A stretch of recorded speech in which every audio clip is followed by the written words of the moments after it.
which are formed by hotspots within the mantle. These hotspots that burst through the Earth's crust created Maui and all the other Hawaiian islands. Here at Haleakala, what's referred to as Haleakala Crater is actually not formed by a volcanic eruption, rather it's formed by erosional processes. And those processes would include rain, wind, streams, ice. And this erosional valley was filled by later eruptions, and you can see those eruptions down there by the cinder cones that you see. And at the top of each of those cinder cones is a true volcanic crater formed by an eruption. And while modern science reveals the geological history, Hawaiian legend tells a different story of Haleakala.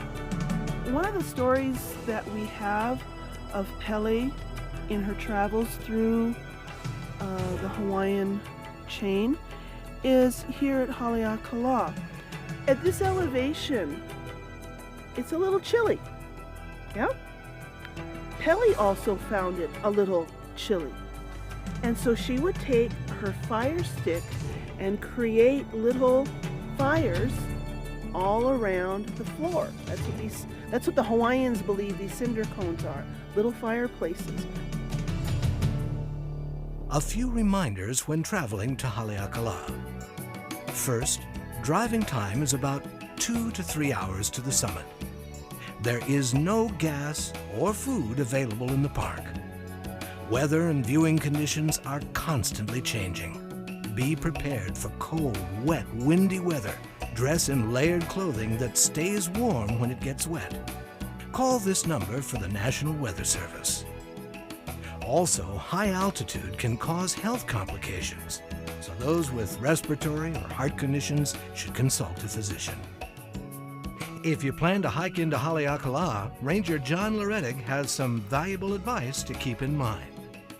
The weather can change in just 5 or 10 minutes, so be prepared with rain gear, sunscreen, hat, and drink plenty of water and bring something to eat also, and enjoy all the trails we have. The Park Headquarter Visitor Center is located just inside the park on the right-hand side. It's open daily. Maps, brochures, and books are available, as well as information on park programs and hikes. Haleakala National Park is an amazing place to see the powerful forces of nature and what has been created up here. This place is closer to the heavens, so that in itself pulls you spiritually to come.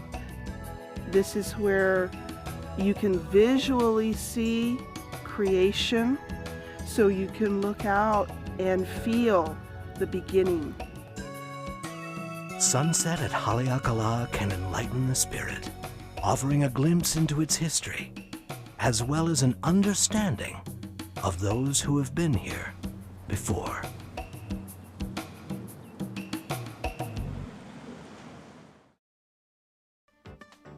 Here are a few tips when visiting Haleakala National Park.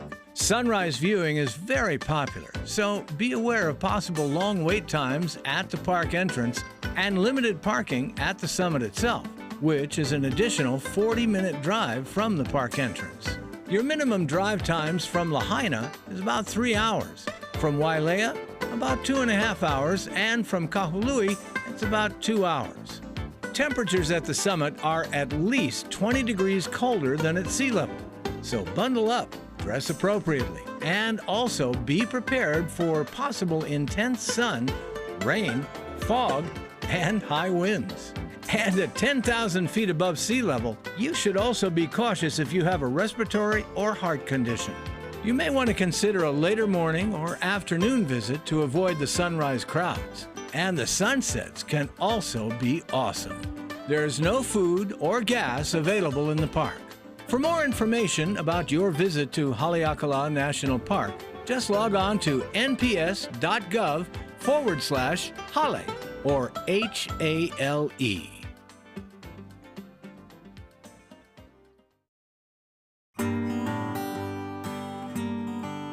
On the western slopes of Haleakala, just below the cloud line, exists an idyllic setting stretching from Kula and Ulapalakua in the south to Makawao in the north.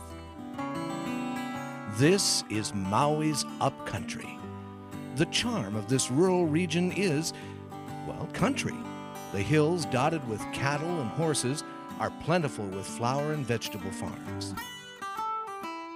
Upcountry is peaceful, unpretentious, and not too anxious to reveal her secrets. It will, however, surprise you with a past that's quite remarkable, boasting stories of sea captains, kings, and cowboys. It also tells fantastic tales of fortunes made and lost. My family started farming about 4 generations ago. I don't know how many years, but it's over close to 100 years ago. And right now I'm still in the cabbage business, growing cabbage, a 4th generation farmer up in Cool area. From Hawaii's early years to the present day, the area known as Kula has been Maui's agricultural district, traditionally growing taro and sweet potatoes under a system of land divisions called ahupua'as. These zones represented areas of forest, agriculture, shoreline, and ocean, and each provided the goods and resources of their district. Kula, with its seemingly endless bounty of fruits and vegetables, helped fuel both history and events for over 200 years, supplying kings with provisions to trade for their war chests and sea captains with fortunes from land leases and plantations. Kula and her rich, fertile soil supplied them all. With this enterprise came waves of immigration to help work the land. Landowners bought, sold, and merged to form modern dynasties. And as you can see, some of the names still remain as towns, stores, and landmarks. All of them reminders of upcountry's past. Today, upcountry farmers are once again embracing changes in the agricultural landscape as culinary kings demand organic produce and exotic fruits, and Hawaiians trade island-made products in new marketing ventures. All of them making a little history of their own.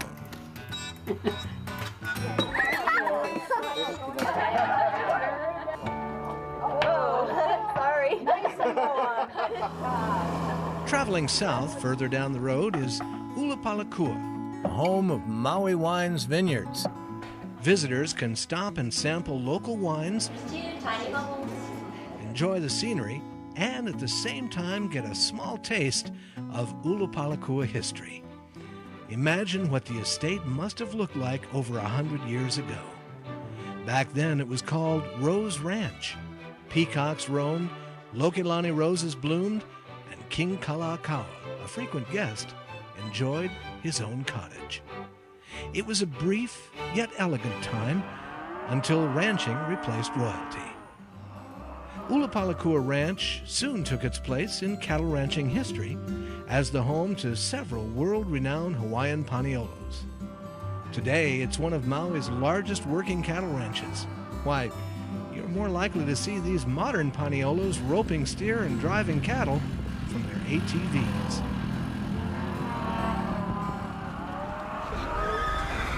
Reminiscent of days gone by, the paniolos at Haleakala Ranch still keep busy rounding up cattle and tending to the business of modern-day ranching. Initially, when the vaqueros came in, they were brought in to educate the Hawaiians as to, how to rope and ride and handle cattle, seeing as they didn't have any experience whatsoever prior to that. And they seemed to have been good students, and it was something that just fell into their culture and their personality, and it's continued on till today.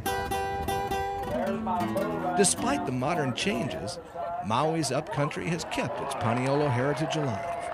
Each year, roping and equestrian skills are tested at our state's biggest rodeo in Makawao, Hawaii's cowboy town.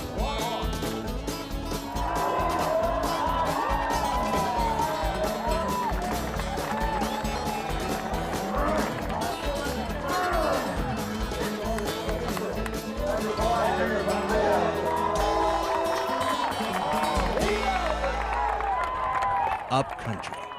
It's the kind of country that only Maui could offer. The next time you travel up these cloud-lined slopes, let your senses come alive and imagine, with a little curiosity, you too can rediscover a part of Maui's historical past. Stay tuned for more Maui, Island of the Sun. You're watching the Maui Visitor Channel, MVC, your complete source for all things Maui. Head to the upper regions of Haleakala Crater and you'll discover an area that's turned into one of Maui's most interesting personalities. It's upcountry. You'll find rows of hardy produce next to fields of fragile flowers, contemporary boutiques with rustic storefronts. These colorful contrasts are tempered by landscapes so peaceful and serene that some people have called upcountry the place where earth meets heaven. Indeed, there is something heavenly about these gentle rolling hills and panoramic ocean views, vast ranches washed in vivid emerald, and botanical gardens that resemble an artist's palette. Sitting on the 3,000-foot level of Haleakala, upcountry spans from the redwood heights of Ulupalakua to the lower boundaries of Pukalani, so there's plenty of area to explore. If you're coming back from Hana or from the top of Haleakala, the first place you want to check out is the Ulupalakua Ranch. You won't miss the ranch because you'll be greeted by these cowboys in front of the general store. The highlight of this ranch is the Maui Wine Winery, the only winery on the island. The ranch grows about 20 acres of carnelian grapes, and from these grapes produce several different varieties of wine. They even make a special wine from pineapple. You can take a tour of the winery and stop by the wine tasting room. Aside from the winery, Ulupalakua Ranch is made up of 18,000 acres of rangeland, owned and operated by real live cowboys, Pardee Erdman and his son Sumner. The ranch raises 5,000 head of cattle, and in 1988 the ranch imported about 40 elk for breeding purposes. Today, the herd's already over 200. Heading down from Ulupalakua, you'll pass through Kula. In these parts, temperatures average about 10 to 15 degrees lower than the rest of the island. So upcountry, and Kula in particular, is the perfect place to grow those sweet Maui onions. And flowers of every shape, size, and color. To see them in their natural setting, drive along the Lower Kula Road, Highway 37, and stop by a botanical garden.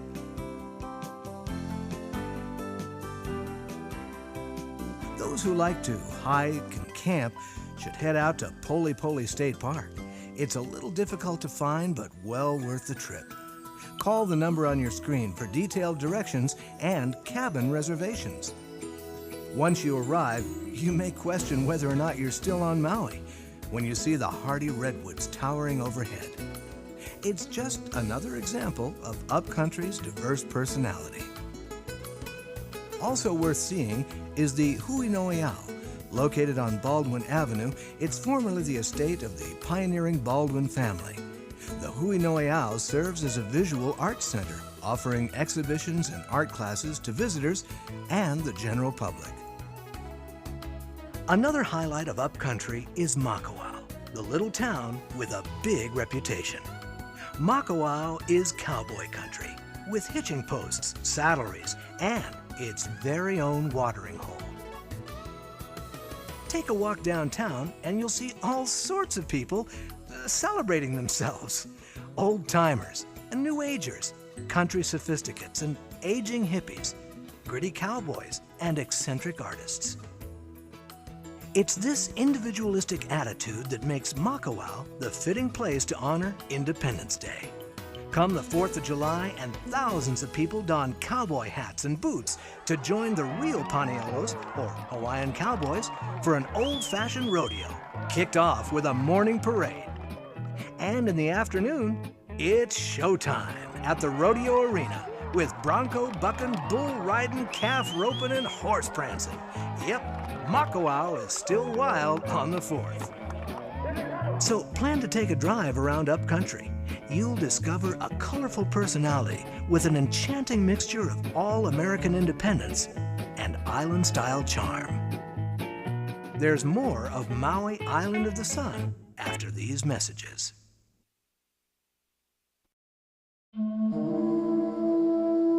The Hawaiian Islands, the land of aloha, images of palm-fringed white sand beaches, hula girls, ukulele and flower lace abound.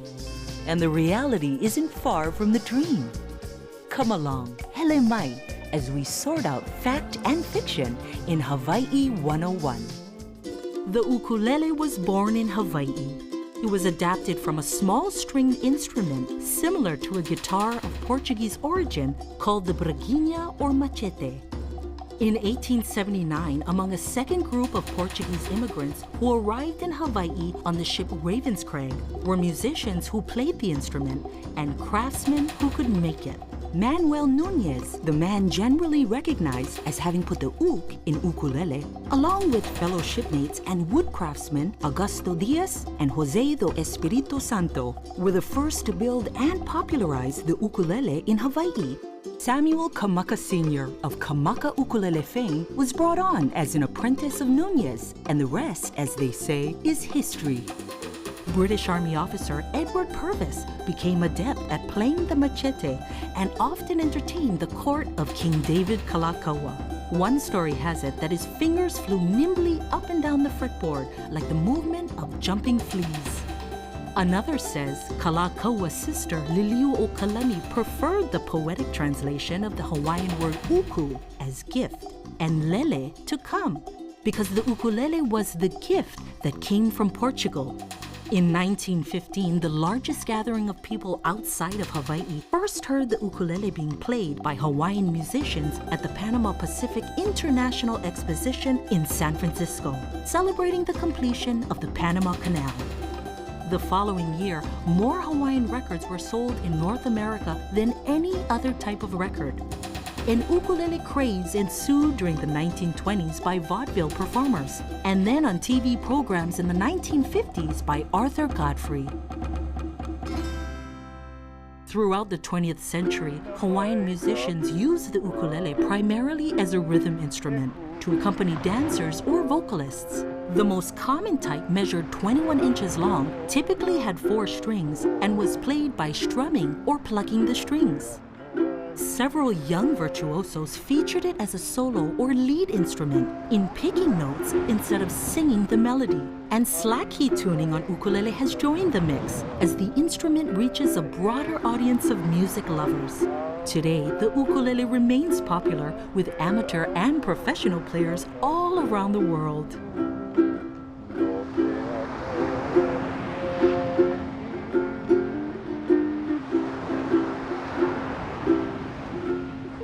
Chris Kamaka of Kamaka Ukuleles. I think why Hawaii embraced the ukulele so much and has been such a part of our life is that it's a simple instrument. It creates such a beautiful sound, and it just accompanied, for instance, like the hula and a lot of the Hawaiian songs so beautifully, and it just kind of fit right into what we do here, watching hula teachers playing the instrument and watching the girls dance. It's just so melodic and so simple. You can take it anywhere, down to the beach. You can pull it out and just kanikapila, and everybody's worries go away. It's impossible to think of Hawaii today without the ukulele. And in 2015, the ukulele was designated as the official state modern musical instrument, assuring that the ukulele will always be synonymous with Hawaii. This is a baritone ukulele, very deep. When they're like 40. Is the tape rolling? I'm very shy. Oh, this is great.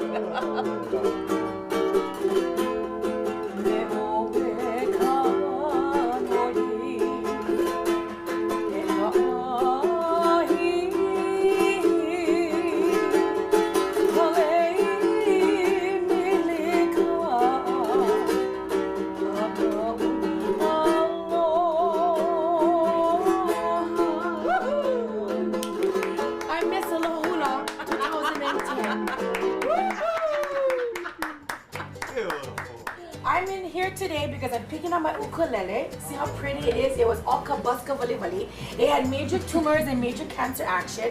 I had this ukulele for over 20 years and I brought it in a couple of weeks ago and look how brand new it looks. He fixed my G string. And it's beautiful. It looks brand new. So, yeah. Oh, that was awesome. Thank you.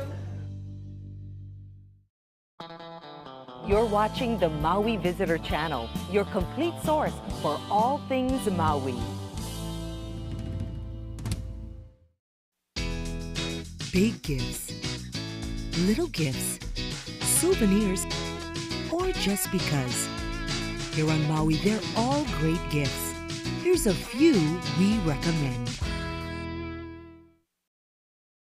Everyone loves to go home with a beautiful Hawaiian tan. Amazing Maui Babe Browning Lotion will give you a gorgeous, dark, long-lasting tan with just a short time in the sun.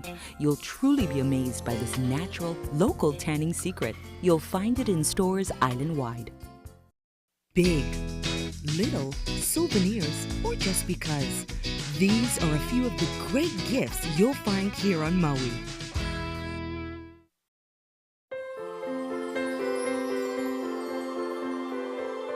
With breathtaking views, natural rolling fairways, beautifully contoured greens, mist-capped mountains, and the blue Pacific Ocean as a backdrop, it's certainly no surprise that Maui's golf courses have been consistently recognized as some of the best in the world by national golf and travel publications.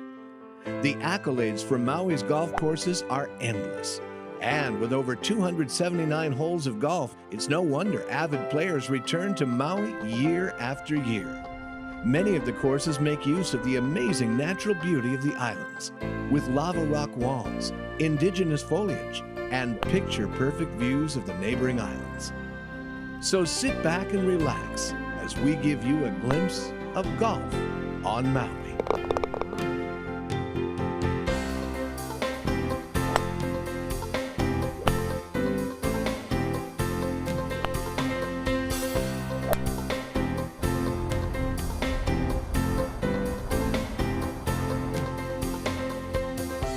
If you're planning to golf while here on Maui, there are a few things you should be aware of to help make your rounds on the links more enjoyable. Maui's ever-present sun makes for beautiful days, but also holds the potential for a nasty sunburn. So be sure and bring along hats, glasses, and sunscreen. And if you're playing 18 holes or more, be sure to reapply accordingly. You'll probably also be more aware of the effect of the cooling trade winds out on the course. These winds come predominantly from the northeast and usually pick up in the afternoon. If the trades are blowing strong, it's usually a good idea to add 2 or 3 clubs to your shot and try to swing easier and keep the ball low out of the wind. If you're trying to avoid the wind altogether, an early morning tee time could do the trick. It's also a good idea to ask at the pro shop about where the sun sets. The grass on the courses here on Maui will tend to grow in the direction of the setting sun, which will have a great effect on the run and break of the ball on the green. The break will also be affected heavily by good old gravity. Remember, you're on an island, and as such, the ball will usually want to break towards the ocean, no matter how far away it is.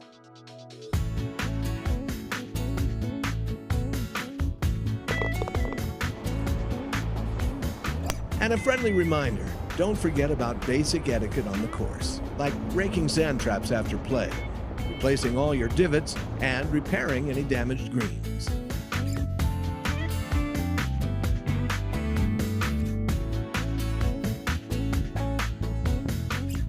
Chances are, with Maui's 16 exceptional courses, 2 on Lanai and 1 on Molokai, you'll have no problem finding one to fit your playing ability, wherever you are in the Magic Isles.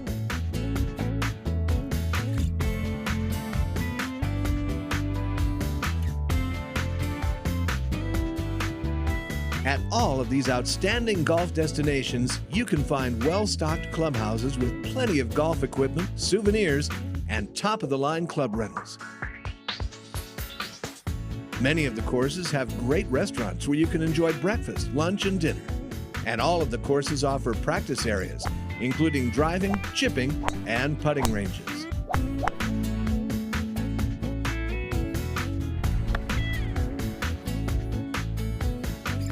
And some courses even offer state-of-the-art instruction with computer-aided video assist, GPS integration, and world-class instructors.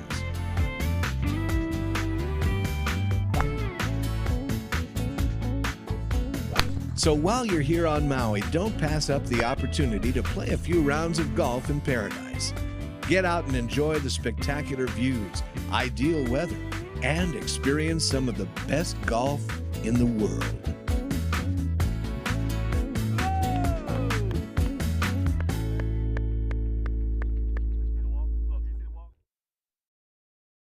Did you know that Maui is located on the same latitude as the Sahara Desert? With the sun directly overhead for most of the day and the reflective glares from sand and sea, it's painfully easy to get a second-degree burn in very little time out in the Maui sun. So use caution and, of course, sunscreen. But please keep in mind that not all sunscreens are created equally. Some ingredients in many of the sunscreens available today have been proven to damage the fragile marine coral reef environment, contributing to coral bleaching, which basically kills off the living coral reef. Be sure to read the label on sunscreens even if they claim to be reef safe, and try to avoid sunscreens containing these harmful ingredients. Other reef-safe sunscreen habits that can help maintain the coral reef's vital health are applying sunscreen at least 10 to 15 minutes before entering the ocean and thoroughly rubbing into the skin. Also, applying only to the face, neck, feet, and backs of hands can reduce sunscreen loads in the ocean by 90%. And wearing sun protective clothing like hats and long-sleeve UV rash guards can also help to reduce the amount of sunscreen in our oceans. So get sunscreen smart and be sure to only use sunscreens that are safe for our seas. You're watching the Maui Visitor Channel, your complete source for all things Maui.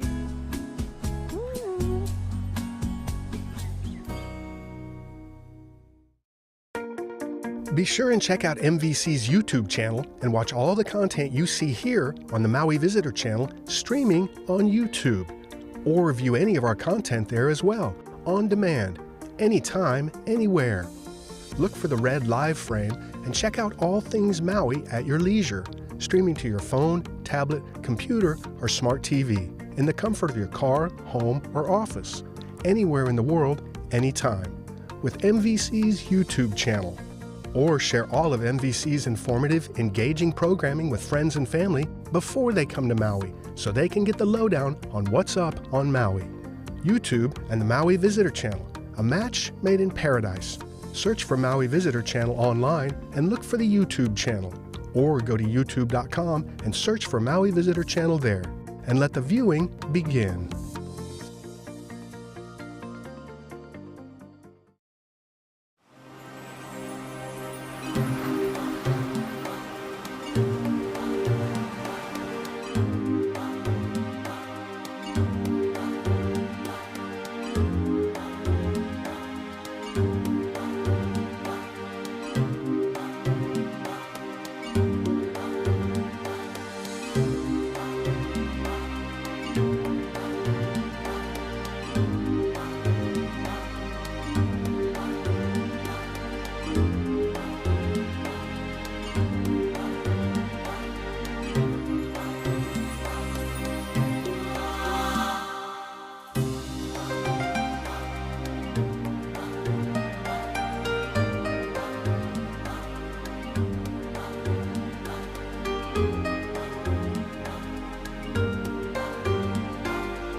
With rich soil, gently sloping foothills, and the perfect mix of sun and clouds, Hawaii is the ideal place to grow coffee. Here on Maui, the lower hillsides of the West Maui Mountains provide the best growing conditions for creating some of the most celebrated coffees in the world. The original Ka'anapali Coffee Estate is the largest on the island, with 500 acres of former sugarcane fields now growing 4 different coffee varieties: Red Cat Wai, Yellow Katura, Typica, and Mocha. Early winter rains and pollination help coffee trees blossom, with the flowers eventually turning into what are known as coffee cherries. These cherries are allowed to ripen before they're harvested, just like the grapes that are used to make fine wine. Then, state-of-the-art machines shake the coffee tree just enough to harvest the fully matured red cherries, leaving the green ones to ripen some more. The matured cherries undergo a technique called wet processing to remove the beans. Once removed, the coffee beans are dried, milled, and finally ready to be roasted. The roasting process is a true art form that requires expert skill and timing. During roasting, the hidden essence of the beans' oils are released, giving each coffee variety its own unique character. Then and only then is the coffee bean ready for grinding, brewing, and enjoying. So while you're on vacation, don't forget to taste some of the richest, most flavorful coffee in the world, made right here on Maui. We encourage visitors to do what we call travel pono. Travel in a way that is positive for the thousands of miles of ocean that surround us. Reefs cover less than 1% of our Earth's surface, but have over 25% of the marine life. So we have a really important job to protect this reef that's here. These are microplastics. This is what happens to your water bottle once it ends up in the ocean. Wildlife is very much interacting with the plastic that goes into our ocean. Probably triggerfish bites, maybe a small shark. The other really important thing is choose sunscreens that don't have toxic chemicals. Look at the label and choose those that are only active ingredients of zinc oxide and/or titanium dioxide. The more people who experience what the ocean has to offer, I think the healthier our planet's going to be.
Aloha and welcome back. I'm Celeste Akeo. While visiting Maui in 1866, American legend Mark Twain discovered a verdure-clad needle of stone 1,000 feet high that stepped out from behind a corner and mounted guard over the mysteries of the valley. He was writing about one of Maui's most historically significant sites, where the epic Battle of Kepanivai was fought, and it is there, at the majestic Iao Needle, where we continue our visual exploration of Maui.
While here on Maui or any of the other Hawaiian Islands, be sure to check out our sister station, Experience Hawaii in high definition, where you can experience the best Hawaii has to offer.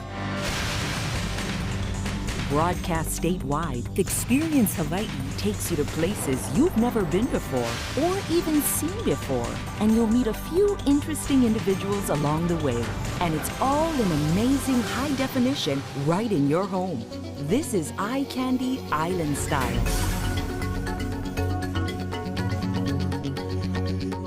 Join us at Experience Hawaii for a visual journey around these magnificent islands we call home. From stunning landscapes, seascapes, and sunsets to special features exploring the beauty and individuality of our islands. Experience the very best Hawaii has to offer. Experience Hawaii in high definition, available throughout the Hawaiian Islands. You're watching the Maui Visitor Channel, MVC, your complete source for all things Maui.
You're watching the Maui Visitor Channel, your complete source for all things Maui.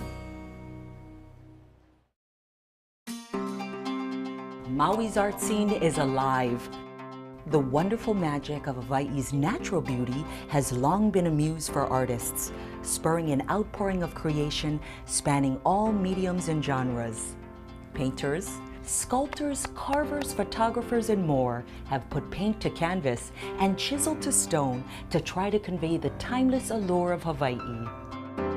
So sit back, relax, and come along with us on a tour of Maui's thriving art scene as we explore Maui in canvas and clay.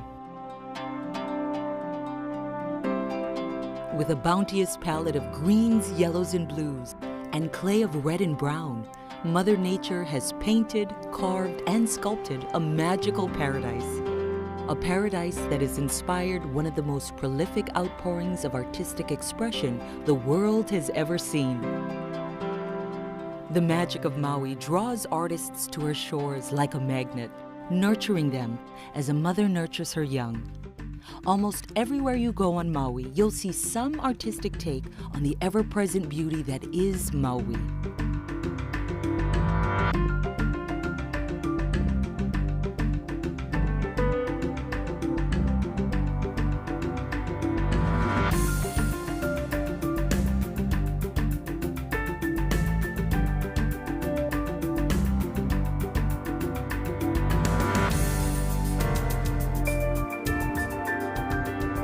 And with literally hundreds of artists actively working on Maui, it's been said that more art is sold here than any other place in the entire mainland, outside of New York City.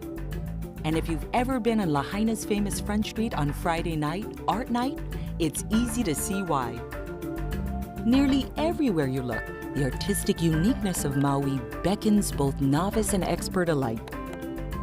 We hope we've provided you with a glimpse into the vibrant art scene here on Maui and perhaps whet your appetite for more. So as you're out and about on this beautiful island of Maui, take the time to take it all in and make the time to take in some of the most gorgeous art you'll ever enjoy.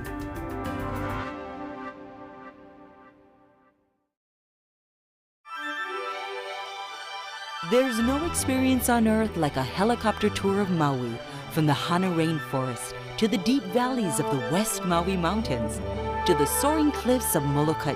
The only way to discover Maui's most spectacular sights is from the air.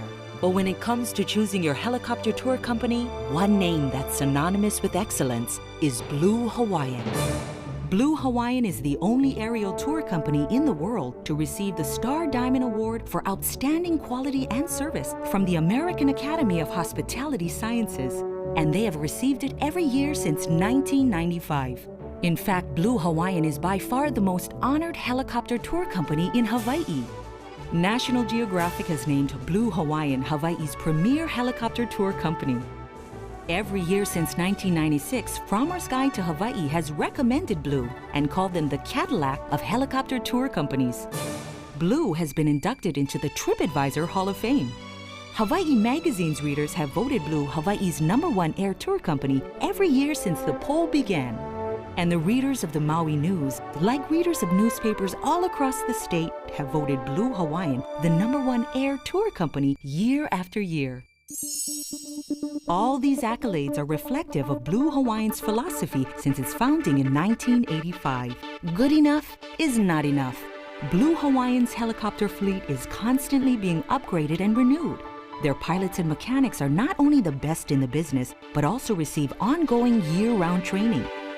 Blue Hawaiian's state-of-the-art flight simulator maintains their skills and professionalism at the highest level. Small wonder that Blue Hawaiian is the only helicopter company honored by the Federal Aviation Administration year after year since 1997 with their Certificate of Excellence Diamond Award. Blue Hawaiian's dedication to safety also sets the industry standard. It was the first company certified in the United States under the Tour Operators Program of Safety and the first to be certified under the Helicopter Association's Platinum Program of Safety. Blue is Hawaii's only helicopter tour company with a Federal Aviation Administration certified repair station, and the only one with a fully operational FAA-approved safety management system. Blue Hawaiian's dedication to preserving Hawaii's delicate ecology led to its key role in the development of the ultra-high-tech 21st century EcoStar helicopter, the first helicopter ever designed specifically for air touring. With first-class seats, raised seating in back, far more glass for fantastic sweeping views, and increased power for smooth and comfortable touring, the EcoStar is a significant upgrade for Blue Hawaiian's guests. But the name reflects the EcoStar's most important characteristic, its greatly reduced noise impact. It actually sounds a full 50% quieter over the ground due to its state-of-the-art technologies. This is so helpful for the environment, for the neighborhoods Blue Hawaiian overflies, as well as for hikers and visitors in wilderness areas. Blue Hawaiian was also chosen to be the world's first company to introduce the EcoStar and maintains Hawaii's largest fleet of these magnificent machines, including the largest fleet of the amazing T2, the next generation of EcoStars. Plus, with the push of a button, guests can speak to their pilot, who is also a State of Hawaii certified tour guide, while 4 digital cameras capture each tour live. Guests can purchase a custom video after their flight, which includes interior shots of them on their tour, as well as their comments, questions to the pilot, and all of the music, which is programmed for the changing scenery. So remember, don't come all the way to Maui and miss seeing the real Maui, her stunning valleys, towering cliffs, cascading waterfalls, lush rainforests, and unforgettable sights. And the only way to see the real Maui is by helicopter. Blue Hawaiian invites you to come to their Maui Operations Center and compare them to any other helicopter tour company. You owe it to yourself to experience the Blue Hawaiian difference. Call 808-871-8844 or visit them at bluehawaiian.com.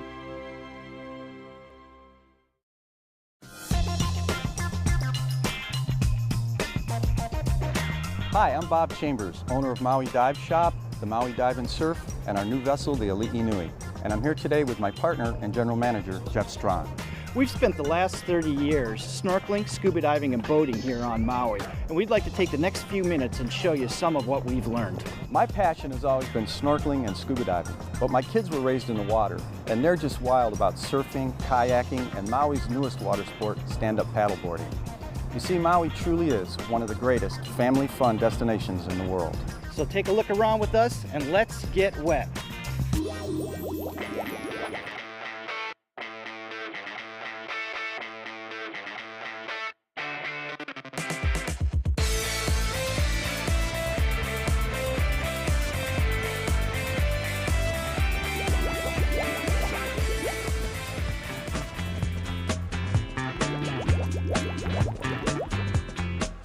McKenna Landing is great for kayaking.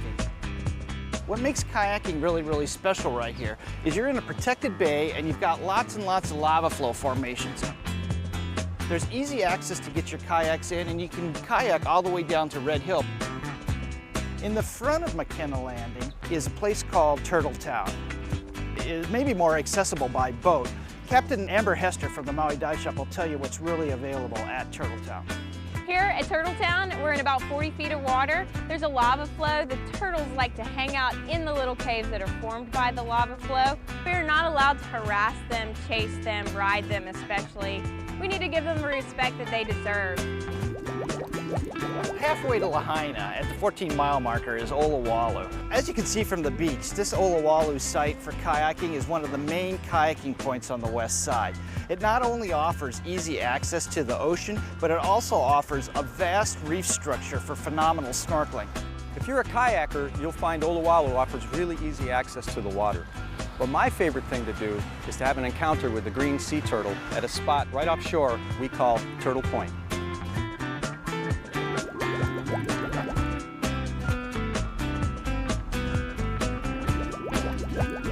I just finished a great dive here at Turtle Point, where the water, as usual, is clear and there were plenty of turtles to see. And the best way for you to enjoy a snorkel or dive at Turtle Point is aboard one of the many fine vessels Maui has to offer, such as the Ali'i Nui. Here we are at Alua Beach in the heart of Wailea Resort. What you're going to find here is a really great location for both snorkeling and scuba diving. As you can see, the inner reef goes out to about 20 feet in depth. The outer reef goes out to about 40 feet in depth. There's a whole host of marine life on this reef. There's turtles, there's octopus, there's eels, there's even a big school of goatfish that comes in right when you come in. Here we are at Black Rock in the heart of Kaanapali Beach, a very popular spot with our visitors to the island for snorkeling and diving. For sure, you'll see turtles, a colorful array of our Hawaiian butterfly fish, and the largest nudibranch in the world we like to call the Spanish dancer. Welcome to Kapalua Bay, voted as having the best beach in the world. As you enter the bay, just snorkel to the rocky points on your right or left, where you'll see an abundance of coral and colorful marine life. And one added thing, be careful not to snorkel too far offshore past the outside reef, as from time to time there can be dangerous currents. Located approximately 10 miles west of Maui and a short boat ride away is the island of Lanai. It has the most incredible lava formations. You'll find lava tubes, archways, and of course the giant caverns known as the cathedrals, which are world famous.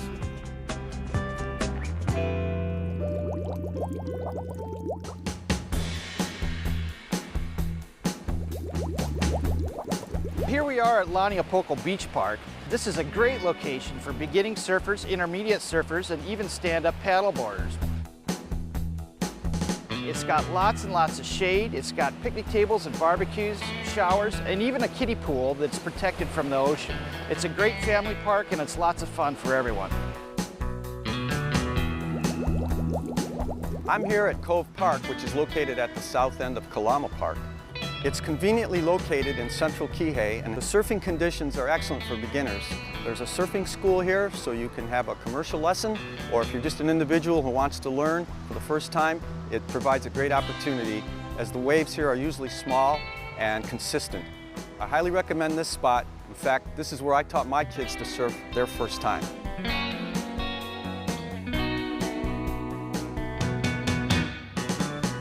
Whether you're surfing, snorkeling, diving, or kayaking, you can stay safe by remembering these simple rules. First, always use the buddy system and never go out in the water alone.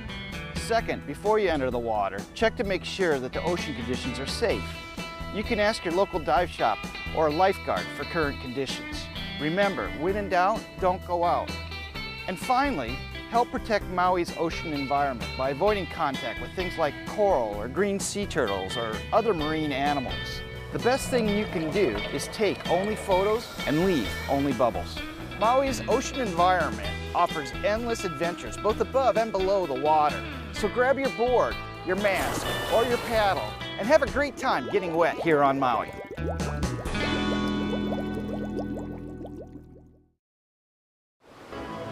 You're watching the Maui Visitor Channel, MVC, your complete source for all things Maui.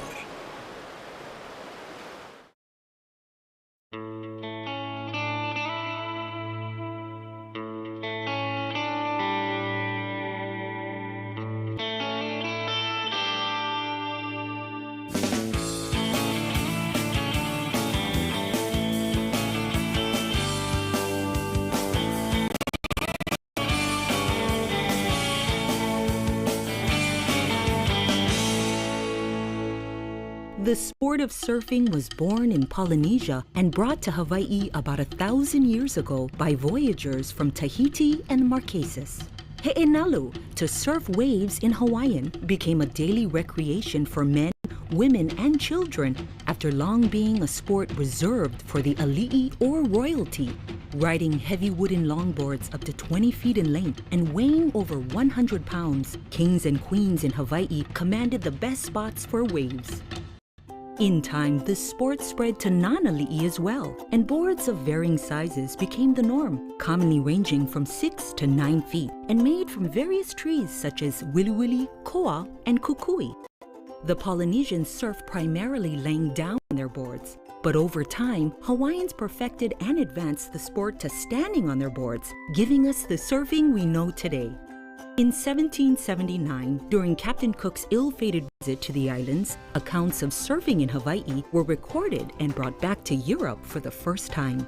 With the arrival of Christian missionaries in the 1820s, surfing suffered a massive setback as their Calvinistic ways were enforced upon Hawaiians. Not until the early 1900s would surfing enjoy its first renaissance, after writers like Mark Twain and Jack London shared its virtues and the exoticism of Hawaii with the world. In 1912, Hawaiian beach boy Duke Kahanamoku caused a sensation in Southern California with a display of his surfing skills on his way to swimming in the Olympic Games in Sweden. After winning gold in Stockholm, Duke became world famous and was soon the de facto ambassador of both surfing and the spirit of aloha, sharing both of these uniquely Hawaiian gifts with everyone he came in contact with. Surfing was back. By the 1920s and 30s, images of surfing played largely in attracting tourists to Hawaii, and as tourism to the islands grew, so too did surfing's appeal. In 1957, the fictional character of Gidget was born, and through her books and movies, she further helped popularize surfing. And surfing's popularity continues to grow through competitions, fashion, and music, becoming a way of life for many. Currently, there are an estimated 20 million surfers worldwide, fueling an industry that generates in excess of $7 billion annually. And at the 2020 Olympics in Tokyo, surfing was included for the very first time, a milestone Duke Kahanamoku would be especially proud of. The 50s also saw the introduction of fiberglass on foam for stronger, lighter board construction, and the evolution of the modern surfboard continued. Now, much smaller and more maneuverable boards were possible, and along with them, the sport itself changed. No longer were surfers relegated to long boards and drawn-out turns. With the newer, shorter boards, much faster and aggressive surfing styles were possible, and surfers now had a choice of how and what to ride. Today, shortboard aerials are all the rage, as well as new upstarts like foil boarding and the resurgence of stand-up paddling. Surfing is riding a wave of popularity into the 21st century, and Hawaii offers one of the best places in the world to learn this exciting, life-changing sport, with a variety of spots ideal for teaching, as well as expert instructors and top-notch gear. If you've never tried it and always been curious, go ahead, dive in and take a lesson. Surfing could change your life. It all begins with the first wave.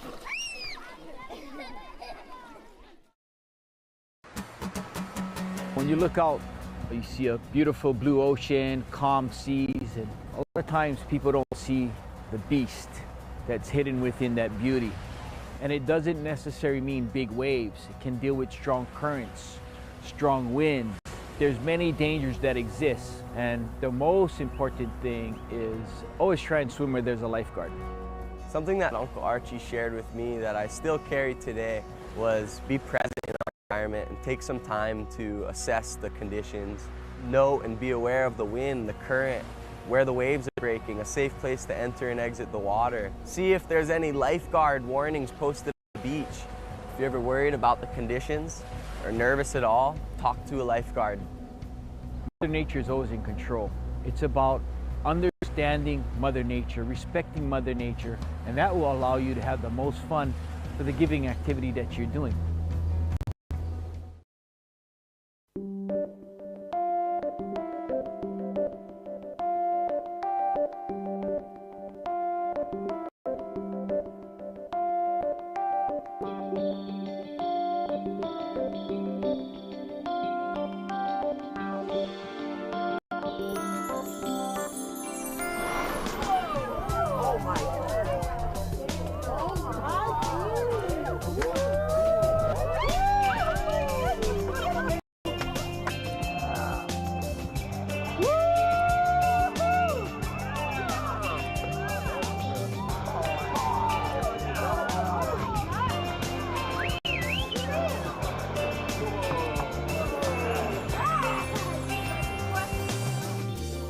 You know, there's no better place in the world to watch whales than these beautiful waters off Lahaina, Maui. Aloha, I'm Jim Kuhn with Trilogy Excursions. We're Maui's oldest sailboat company, and whale watching has sure seen a lot of changes over the years here off Maui. In the 19th century, when Lahaina was the whaling capital of the world for recreation for the whalers, when they would come here, these waters were filled with whaling ships coming from the Kamchatka Sea and the northern waters where they'd been hunting whales, up until today's eco-friendly whale watching tours, where you can go out on beautiful vessels and get some of the very finest whale watching in the world.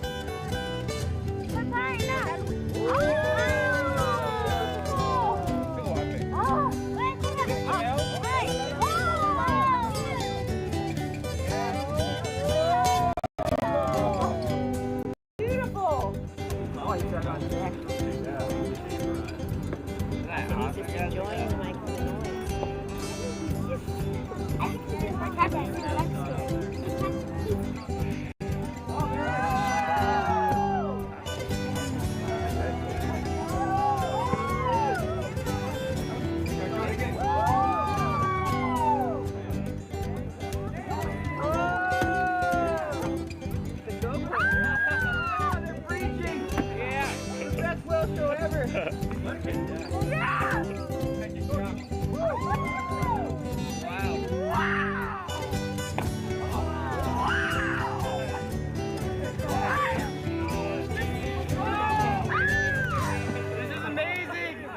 A relatively recent development in the history of whales and whaling has been the development of the Hawaiian Islands Humpback Whale National Marine Sanctuary.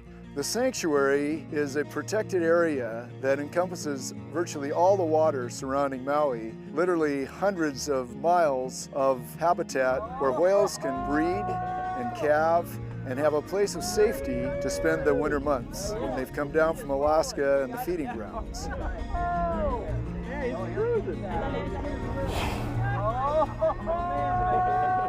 I'm here with Alan Tom and David Matilla from the Office of National Marine Sanctuaries to talk a little bit about the sanctuary and the impact that it has here in Hawaiian waters. The Hawaiian Islands Humpback Whale National Marine Sanctuary was created because this is a very special place.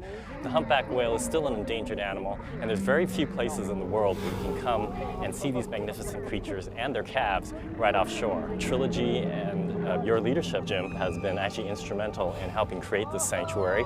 What we're finding is that year after year the animal population seems to be increasing, which is a good sign. So what you're going to see here when you go out into our waters is a lot of activity, a lot of humpback whales, a lot of calves, a lot of male and female escorts, a lot of activity happening here off the waters off Maui. You see so many whales out here sort of going about their activities that they've become so used to the boats. They have naturalists on board that really help interpret and make that experience for people going out on the water and into the sanctuary that much more special. We have David Matilla here from the Humpback Whale Sanctuary. He's the research coordinator. He can explain a little bit more about some of the scientific research going on in the sanctuary. Thanks, Alan. Actually, Hawaiian Islands and the sanctuary here is the premier place in the world to study humpback whales, and for the same reasons that it's a premier place to see humpback whales. There are a growing number of whales, they're close to shore, and they're in very clear, calm waters most of the time.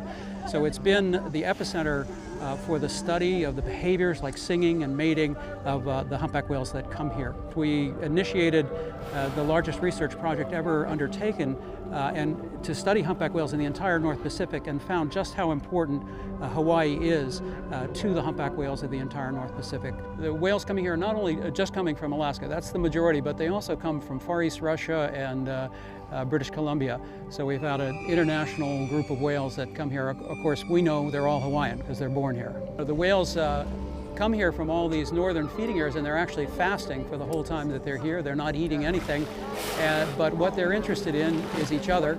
The females are looking for calm, clear, warm waters to give birth to their young, and the males, of course, are looking for females. I've had the good fortune in my career to study humpback whales almost all over the world, and I can assure you this is the primary breeding ground for humpback whales in the world. This is the best place in the world to come and see them, to come and study them. It's a remarkable spot. Oh yeah, I mean you can see the eyes open right now looking right at you. Maybe not at you, maybe it's...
Now get out there and enjoy these beautiful creatures and the most beautiful waters on the planet, and enjoy a once-in-a-lifetime experience. Aloha.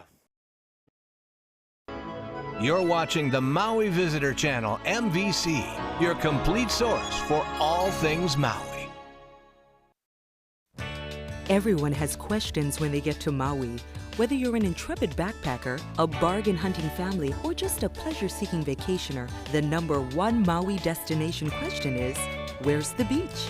With over 40 miles of sandy splendor, Maui is an idyllic island setting, no matter what your tastes or temperament. So how will you know exactly where to find the right beach for you? That's where we come in. Here are your most frequently asked questions about beaches and our best answers. I want to see really big waves. Where can I go for that? If you're betting on big wave surf, then set your sights on these 3 beaches.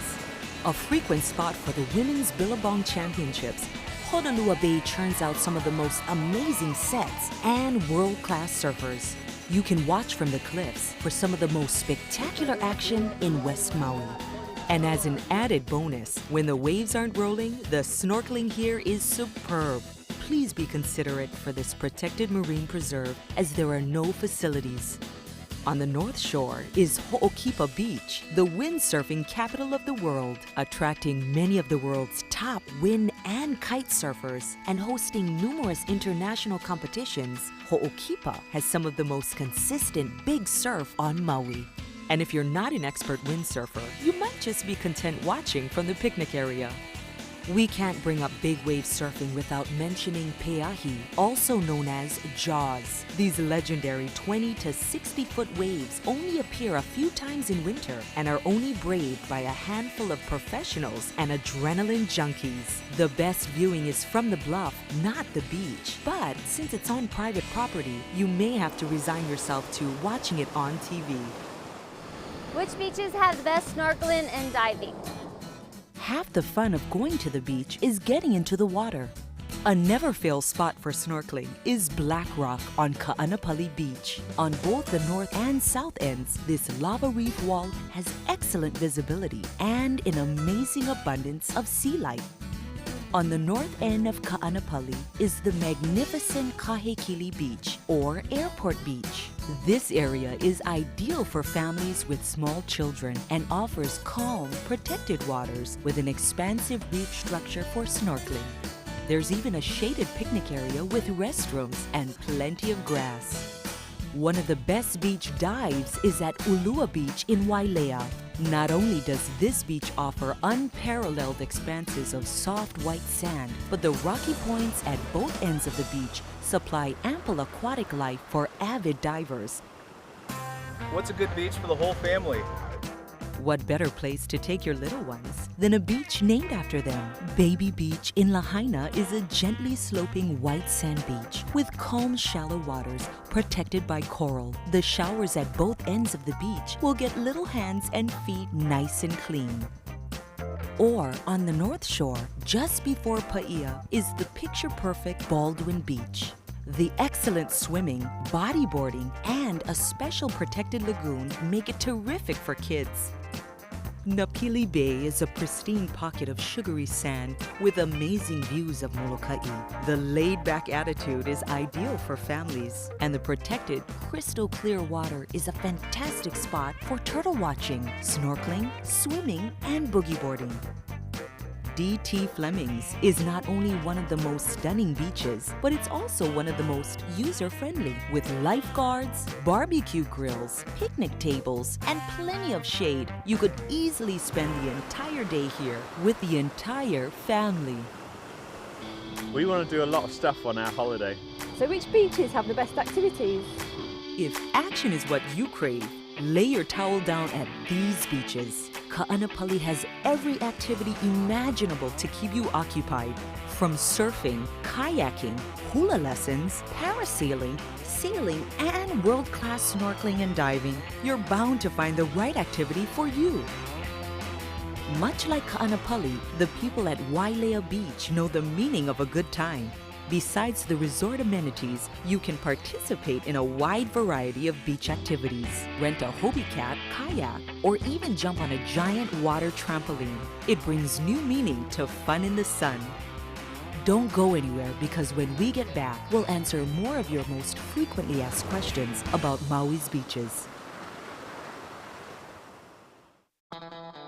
You're watching the Maui Visitor Channel, your complete source for all things Maui.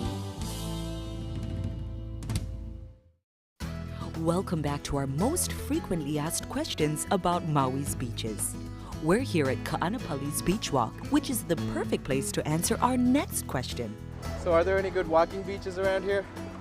Whether for a morning workout or sunset stroll, Maui's beaches are ideal for a promenade in paradise. Ma'alaya or Sugar Beach is perhaps the most well-known walking beach. This 4-mile stretch of white sand connects Ma'alaya to Kihei and has sand fine enough to walk barefoot. Both Ka'anapali and the Wailea areas have paved walking routes. Ka'anapali's begins at the Hyatt and winds along the entire beach to the Sheraton. It's a great place to see and be seen. Wailea's coastal trail begins at Mokapu Beach and meanders from one perfect crescent beach to the next. Feel free to stop and explore one or more of the 5 amazing resorts along the walkway. Perhaps the most romantic beach on the island, Ke'awakapu is the place to enjoy incredible sunsets. Many couples come here specifically to stroll hand in hand on this long stretch of golden sand. I just want to be pampered. What beach can do that for me? This is our favorite question. If luxury and constant pampering are your ideas of paradise, then Maui is happy to deliver. Fronting the 4 seasons and Grand Wailea resorts, Wailea Beach is a wide and wonderful crescent graced with lovely fine sand and clear rolling waves. There's no shortage of resort amenities, from sipping Mai Tais to ocean view massages and decadent spa treatments. A string of exclusive resorts line the sugary sands of Ka'anapali, ready to spoil anyone willing to indulge. You can even hire your own beach butler and cabana through one of the resorts or experience world-class shopping at Whalers Village. And Kapalua Bay is an enchanting gem of white sand bound by swaying palms and the rolling green lawns of the exclusive Kapalua resorts of West Maui. Sheltered from big waves and strong currents, Kapalua is one of the safest swimming beaches and finest snorkeling and diving sites in all of Hawaii. Hi, we're looking for a nice secluded beach where the 4 of us can just hang out and not have all these tourists. Do you know a place? It's hard to get much more secluded than Hana, and if you're looking to get away from everything and enjoy doing nothing at all, then you'll find paradise at Hamoa Beach. Rimmed by cliffs, coconut palms, and beautiful flowering vegetation, Hamoa is truly an isolated haven.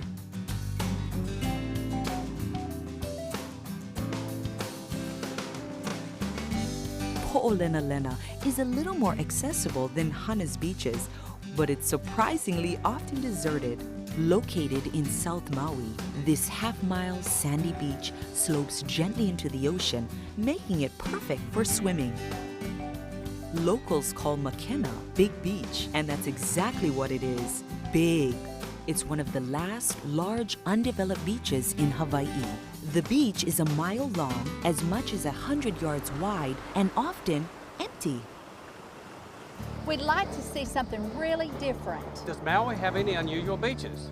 Unusual beaches? How about sand of a different color?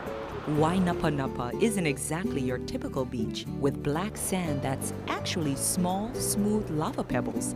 But that's exactly what makes it so interesting. Set among lava cliffs within Wainapa State Park, this breathtaking beach also features a small sea arch, sea caves, and lava tubes.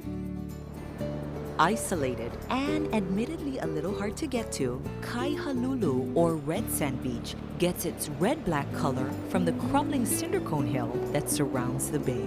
The view of the red sand against cobalt waters, green ironwood trees, and a rocky lava seawall is unmatched. So where's the best beach? Maui is blessed with miles of magnificent beaches, each with a different personality and landscape. We encourage you to explore them all because the question shouldn't be, where's the best beach? But rather, where's the best beach for you? And if you're still not sure, then just follow the blue beach access signs and you'll soon find that paradise is only a few footsteps away.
loves to go home with a beautiful Hawaiian tan.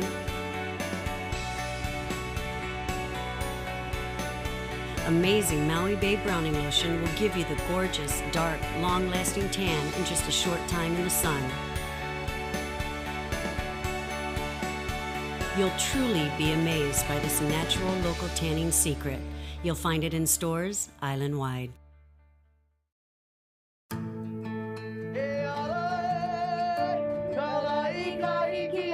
I love sharing the beautiful islands. We have an opportunity to share and to educate on how beautiful our islands are.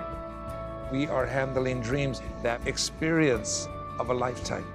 To take our visitors to a deeper part of Hawaii and keeping that flame alive. Quality's Adventure is an adventure on its own. It's an interactive adventure. Give us a chance to reach you on a level that is the spirit of home. Because it's authentic, because we're real. That's who we are. This is a place where you celebrate life. Everything around you is beauty. And you see that love, you see that beauty. The energy that is here, it's a journey that you have to take.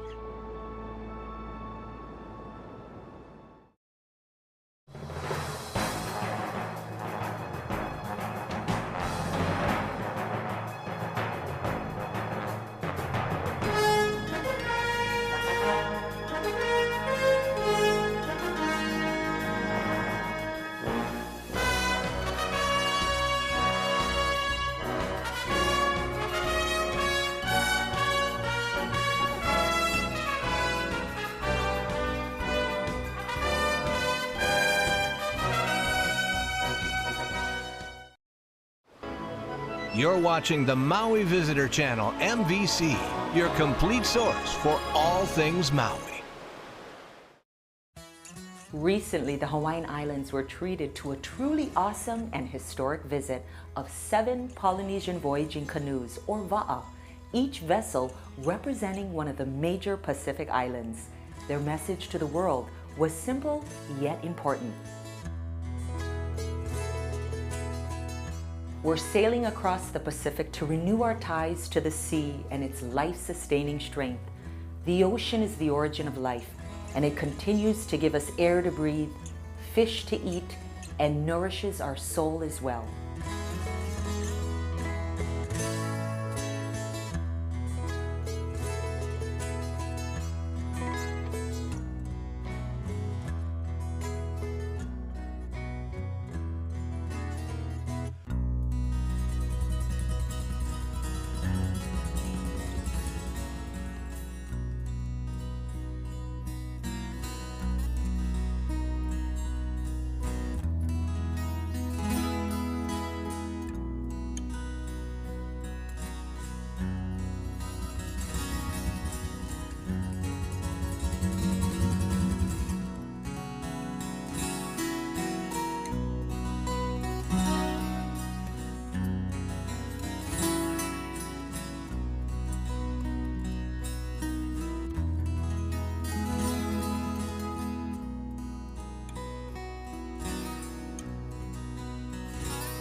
The 7 Va'a just completed a 10-day crossing from New Zealand to Hawaii by way of the Marquesas, and after a brief stop in Hawaii to spread their message, will continue on their way to the U.S. mainland. All in all, a trip of some 8,500 miles. Quite an ocean-going accomplishment, even by today's standards. And their motto says it all. Move your paddle silently through the water. Sound words to live by wherever you may be from.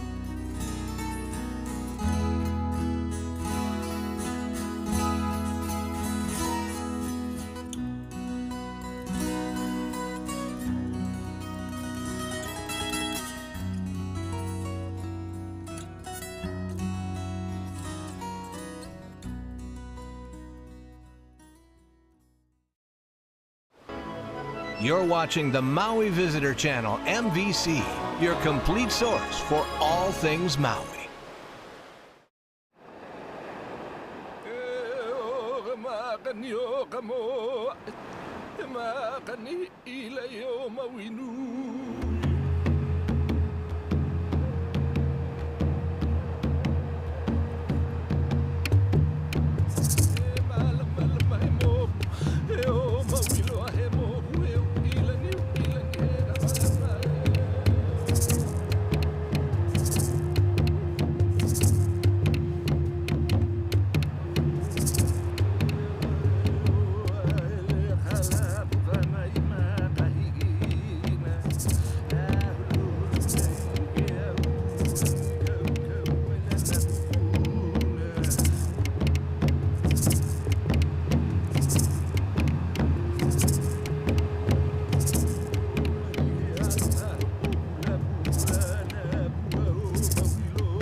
Aloha and welcome to Maui. I'm your host, Celeste Akeo, and thanks for tuning in the Maui Visitor Channel. For over 20 years, we've been providing visitors comprehensive information designed to help you plan your island trip without all the guesswork, so you can enjoy all that Maui has to offer.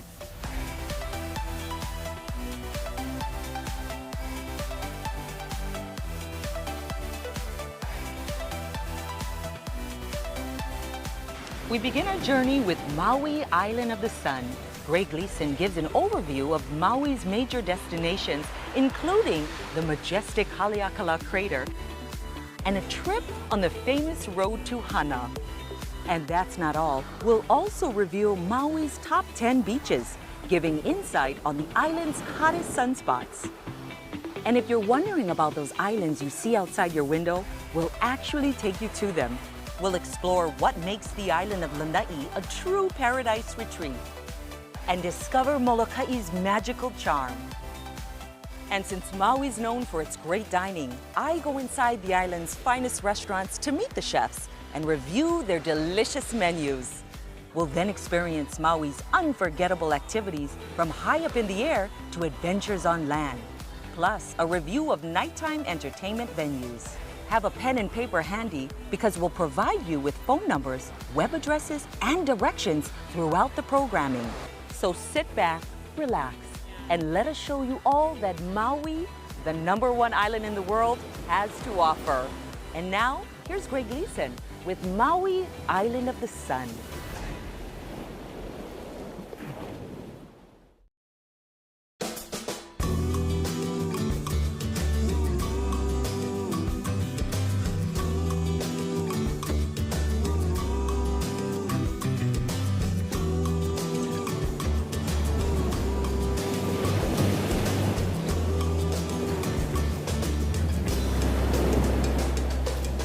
As islands go, so goes Maui.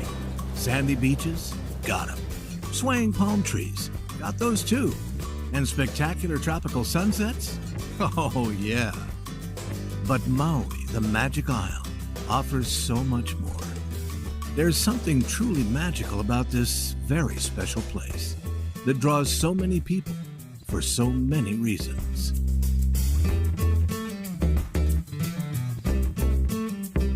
The expression Maui no Ka'oi is one you'll hear a lot around here. It means Maui is the best. And it turns out it's more than just hyperbole. In fact, for over 20 years now, Maui has been chosen by the readers of Condé Nast Traveler magazine as the very best island in the world, hands down.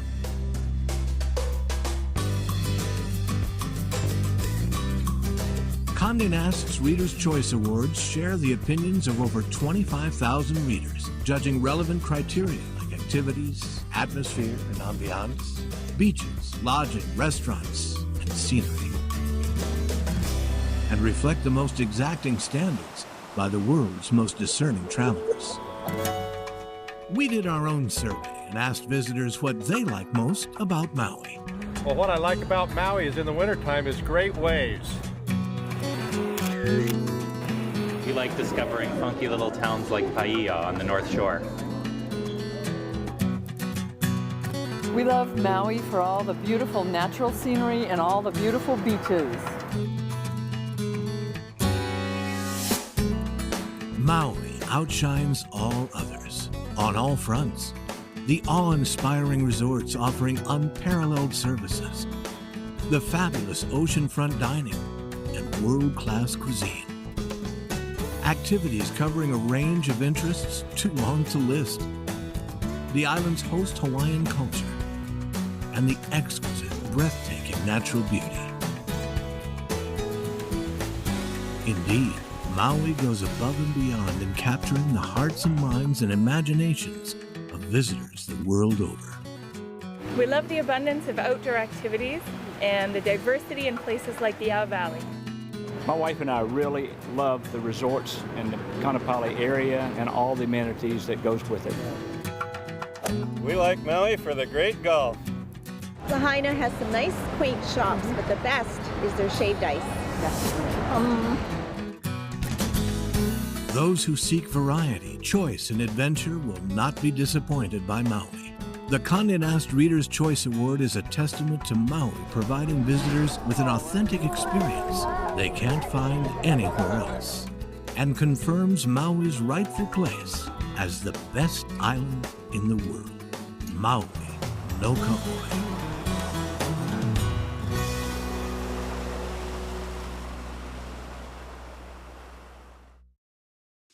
You're watching the Maui Visitor Channel, your complete source for all things Maui.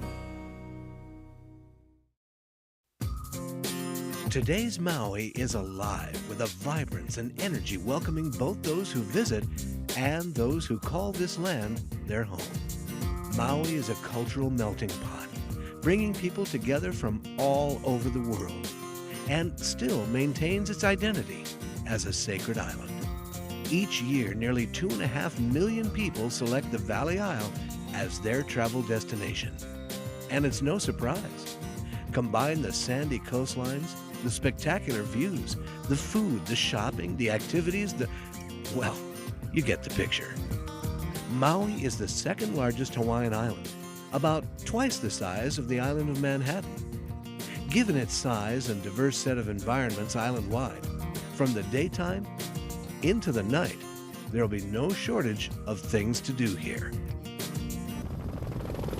From the air, Maui presents helicopter tours of Haleakala, Hana, and the West Maui Mountains. In the water, you can see the island from above or below. Snorkeling and surfing both are easily accessible from shore. And boat trips here offer all kinds of adventures, like sailing, fishing, or in the wintertime, whale watching. On land, take your pick. Trails abound throughout the island for hiking and exploring. Golf courses here provide powerful views to go with challenging play. And amazing restaurants serve up culinary delights. Of course, Maui's also the perfect place to just kick back and put life on hold for a while. Beaches, mountains, rainforests, and even a volcano. It's no wonder visitors keep coming back time and time again. So sit back, relax, and come with us as we explore the island of Maui. Our first destination takes us to Upper West Maui. It's Kapalua, which in Hawaiian means arms embracing the sea. Nestled within rolling pineapple hills, Kapalua provides a charming, intimate feel with spectacular views of Maui's west side, as well as Molokai off in the distance.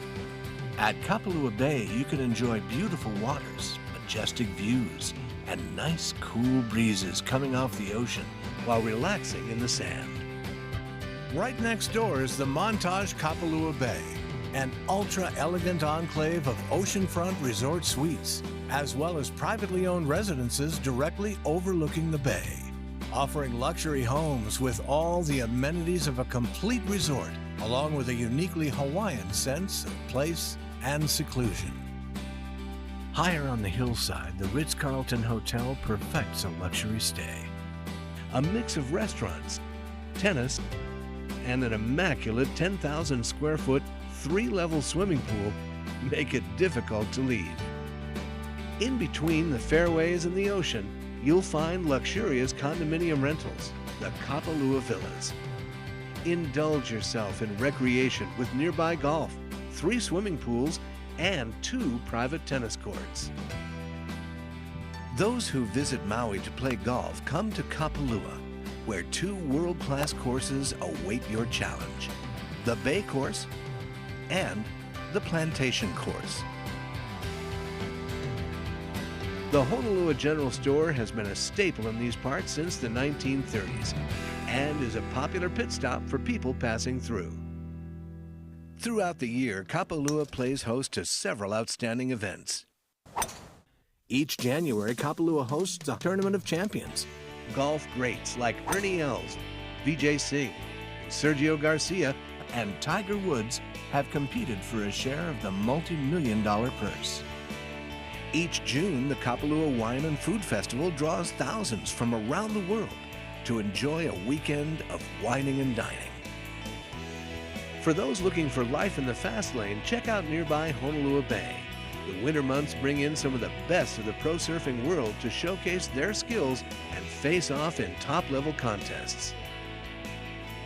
And when the winter north swells calm into summertime, Honolulu Bay, which is a designated marine life conservation area, is a world-class snorkeling and diving spot with no shortage of curious and colorful inhabitants.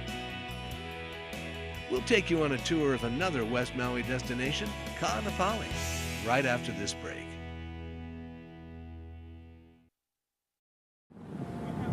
Jesus says that where 2 or 3 are gathered in my name, there I am in the midst of them. We are all different. We have different interests, different personalities, different upbringings, and different ways we do life. But here, we have a deep connection, and you are welcome here. This is Harvest.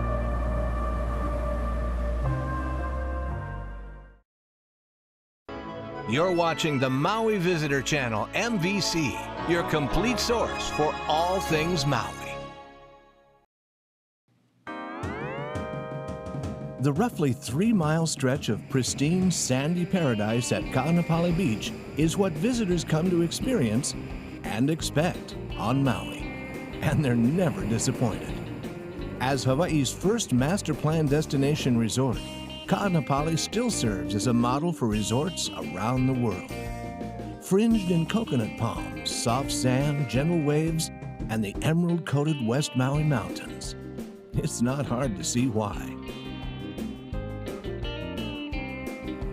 From one end to the other, Ka'anapali is a sun soakers, spa seekers, and island dreamers paradise. Sand and sea, up high and down below. You'll find action and attractions for every age and inclination. On the north end of Ka'anapali is the sacred site of Black Rock, believed to be the jumping-off point for spirits entering the afterlife. And the tradition continues, with countless daredevil divers and nightly sunset ceremonies. Just steps from the beach, you can enjoy a world-class shopping village with over 60 retailers and restaurants, an historical whaling museum, 2 championship golf courses, tennis courts for day and night play, free live entertainment, and an oceanfront beach walk that connects them all. And overlooking this west side wonder is an astounding selection of award-winning resorts and luxury resort condominiums. Starting from the south end of Ka'anapali is the Hyatt Regency Maui Resort and Spa.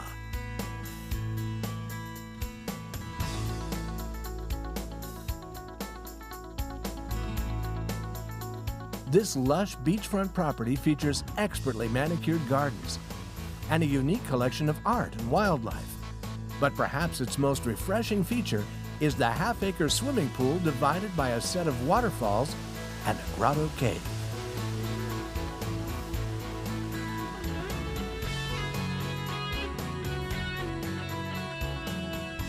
Next door is the Marriott Maui Ocean Club, with immaculately manicured gardens and beautiful waterfalls. This resort offers elegance and comfort in an ideal beachside location. Its spectacular 3.5-acre super pool includes plenty of slides and a kids' shipwreck play area that's perfect for the family.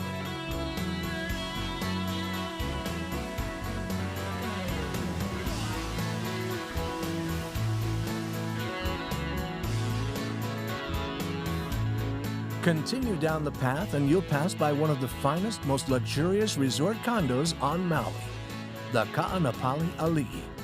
Ali'i in Hawaiian means royalty, and the 4 oceanfront towers of this resort certainly live up to the name, with spacious suites, private lanais, and fabulous amenities.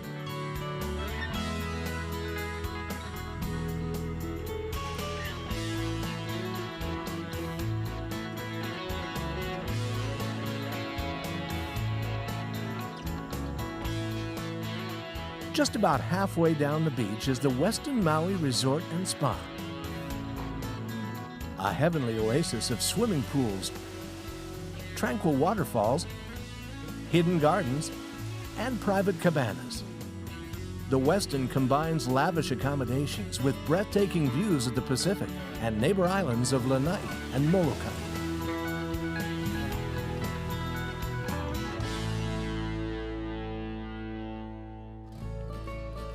Next, you'll come to the beautifully restored Whaler on Ka'anapali Beach, where guests enjoy spacious condominiums with stunning views. Best known for its premier location, the Whaler recently underwent a $35 million renovation that includes a serene beachside pool and relaxing koi pond. The next stop on the scenic walking path is Ka'anapali Beach Hotel, often called one of the most Hawaiian of all the resorts. This beautiful seaside property truly embraces the Hawaiian spirit, with on-site cultural activities and crafts, plus daily hula performances that are open to the public.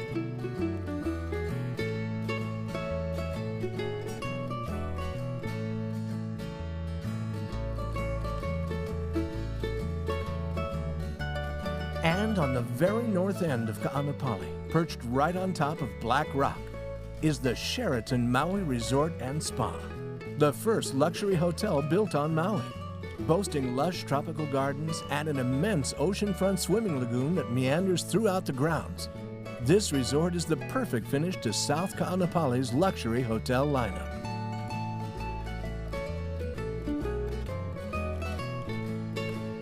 Ka'anapali. When we come back, we'll explore beyond Black Rock to the quiet side of Ka'anapali.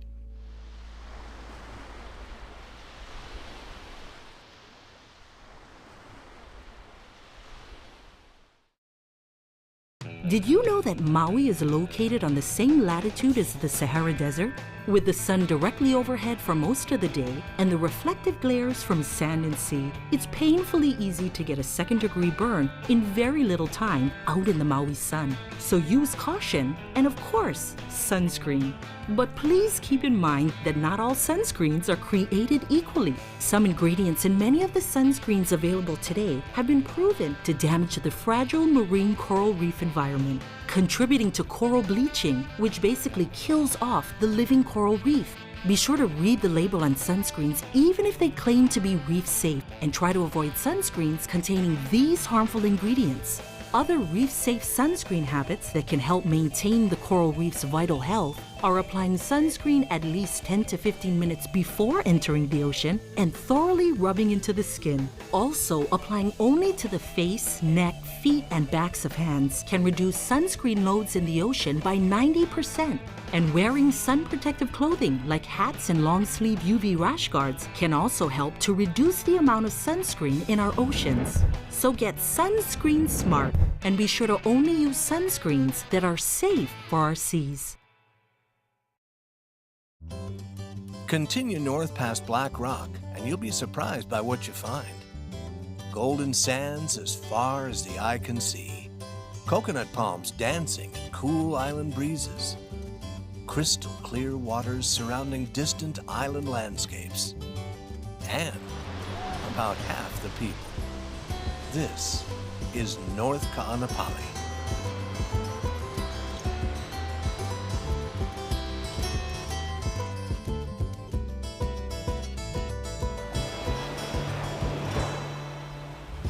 Though North Ka'anapali, often called Airport Beach, is hardly a secret, it still remains the quiet side of Ka'anapali. With a well-maintained coastal beach walk, excellent facilities, an expansive grassy lawn with barbecues and picnic tables, endless opportunities for snorkeling and diving, and that magical Maui shoreline, North Ka'anapali is one of West Maui's gems. The resorts on this side of Black Rock have a decidedly laid-back appeal that perfectly complements North Ka'anapali's easygoing charm. Along the emerald fairways of Ka'anapali North Golf Course is the outrigger Maui El Dorado. Here the surroundings are relaxed, friendly, and stunningly lush. With verdant gardens and 3 mosaic tile pools, this hillside sanctuary comes complete with flowering plumeria trees and sweeping ocean vistas.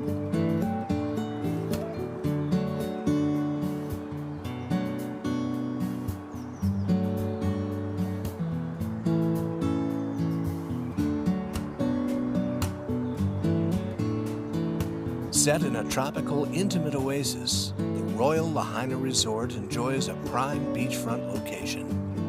Dotting the resort's immense oceanfront lawns and refreshing pools are private, low-rise garden and beachside cottages, as well as the elegant and island-inspired Lahaina Kai Tower that overlooks the property.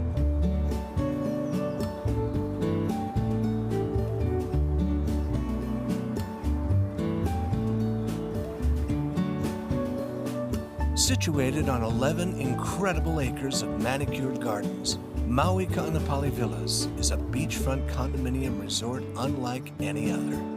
Stroll across one of the 2 freshwater pools, or enjoy a private walk through stone-cut paths and fragrant plumeria trees. Or head out to your own secluded strip of Ka'anapali Beach.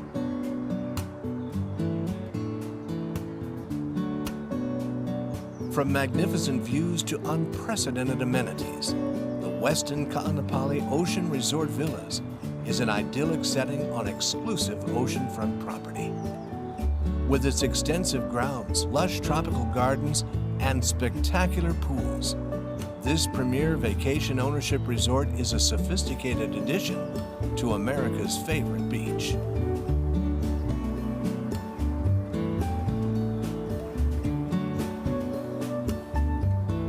Honua Kai Resort and Spa is a one-of-a-kind destination on North Beach.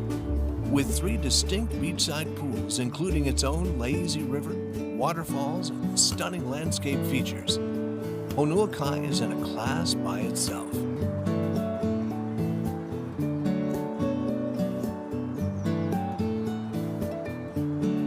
Stop by for a meal at Duke's Beach House, or enjoy your own private cabana in paradise.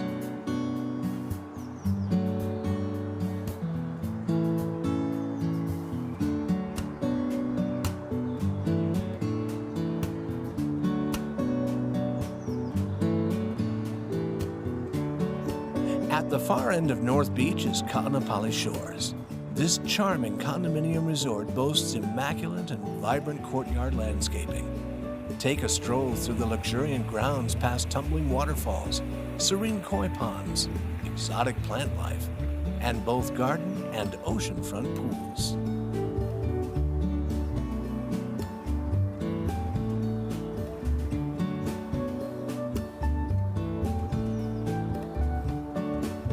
Whether you choose to stay here or just play here, North Ka'anapali is the perfect slice of island paradise.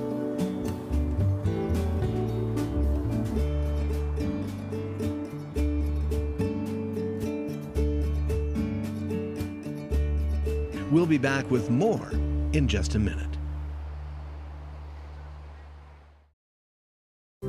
Pacific Media Group and the Hawaii Visitors and Convention Bureau are proud to announce the official visitor guidebooks for the Hawaiian Islands. This suite of island-specific visitor guidebooks feature informative editorial content and offer helpful visitor resources such as island maps and stunning photography, highlighting the best that each island has to offer, as well as recommendations for popular attractions, dining options, shopping and cultural experiences, and island adventures and activities. Look for the official Visitor's Guide to Maui in airports, magazine racks, and select hotels and resorts. The official visitor guidebooks to the Hawaiian Islands, available now.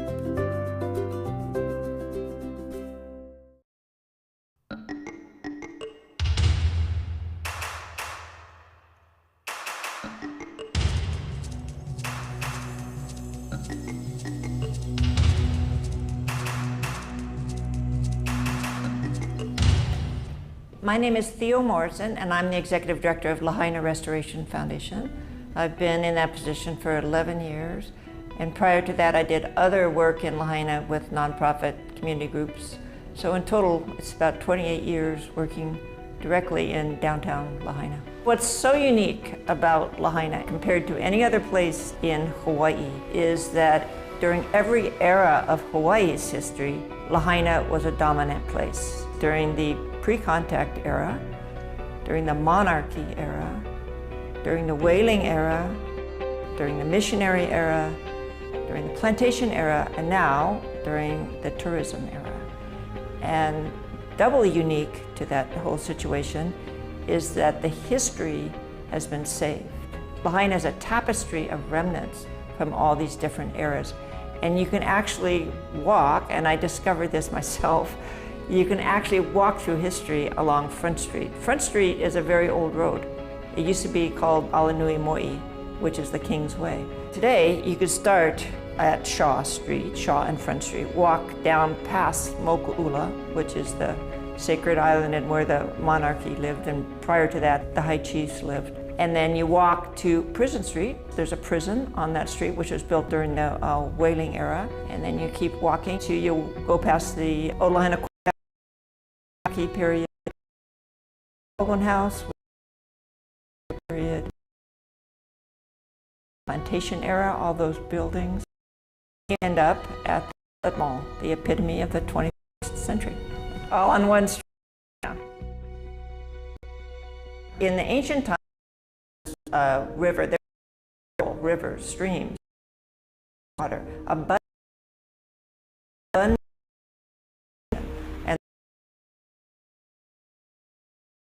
all of Lahaina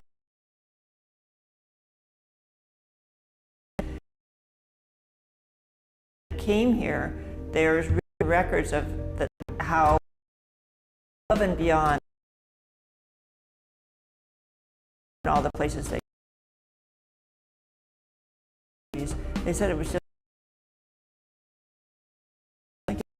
of the natural Lahaina 480 to the monarchy developed. This is where the high so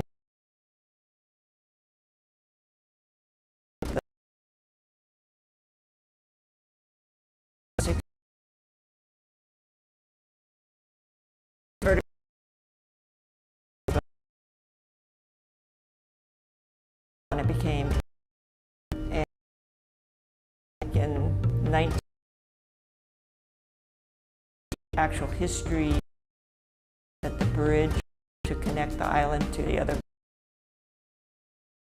It really started was after that. Kamehameha III. So here by the harbor, involved with that, gave him the framework around which third probably time when technology and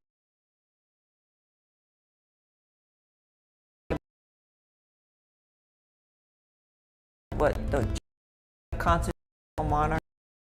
They also traveled the fourth. They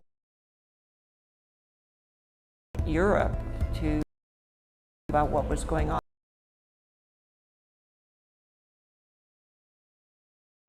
at the time.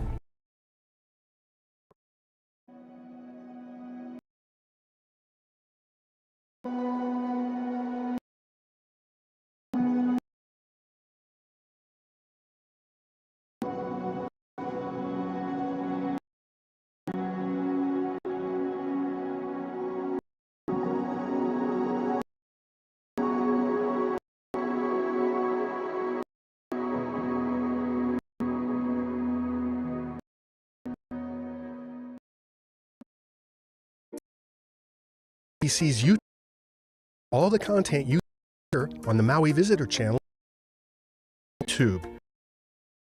Content there on demand. And Maui at your leisure. Tab TV. Anywhere in the world. MV Channel. Informative, engaging programming with friends and family before they come to Maui. Go down on What's Up and the Maui Visitor Channel. A match for Maui Visitor Channel online and look for the channel. Or go to youtube.com and search for Maui and let the view in.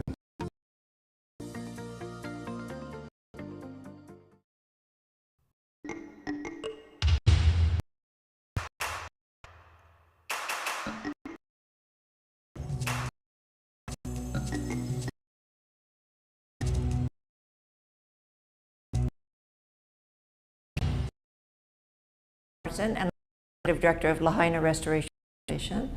I've been in that position for 11 years. I did other work in so total it's about in downtown Lahaina. The other place in is that Lahaina was a dominant and is that the history has been saved. The tapestry of remnants from all these different eras. The era started in 1820. Prior to the missionaries coming over, the kapu system, the religious system had already, so there was a over Christianity. The original missionaries that came over were instructed by the mission society not to learn to help. So the missionaries came and there was like, and so they were able, and it was accepted by the written word. Citing to the Hawaiian people, words could be